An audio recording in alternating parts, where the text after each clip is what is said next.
मरहम के प्लेटफॉर्म के थ्रू मुझसे एक सवाल पूछा गया था कि प्रीमेच्योर एजिंग की hair fall, premature whitening of hair की वजह क्या है और उसे कैसे छुटकारा पाया जा सकता है।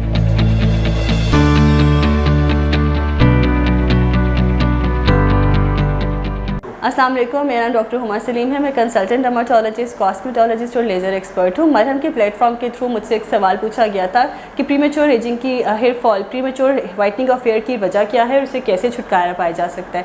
देखिए, सबसे कॉमन वजह है इसकी स्ट्रेस। आजकल हमारे बच्चों में भी पढ़ाई का स्ट्रेस और वैसे लाइफ के मैटर्स को लेकर बहुत ज़्यादा स्ट्रेसफुल लाइफस्टाइल देखा जा रहा है, जिसकी वजह से प्रीमेच्योर हेयर वाइटनिंग हो जाती है। इसके अलावा फैमिली हिस्ट्री का बहुत रोल है। अगर आपकी फैमिली हिस्ट्री बहुत स्ट्रॉन्ग है whitening of hair, early whitening of hair की, तो वो भी एक वजह हो सकती है। नंबर 3 पे आ जाता है कि अगर आपकी डाइटरी डेफिशिएंसीज़ है, आप vitamin A, zinc, biotin deficient है, तो आपकी प्रीमेच्योर वाइटनिंग हो जाती है। नंबर 4 पे आ जाता है excessive use of chemical hair dyes और excessive hair styling gel, styling products का यूज़ करना, उसकी वजह से भी प्रीमेच्योर वाइटनिंग हो जाती है। तो the most important factor is to be gentle with your hair care.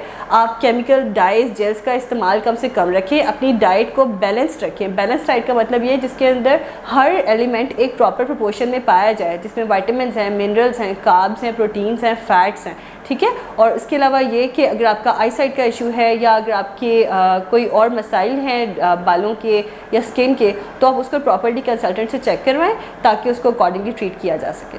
Thank you.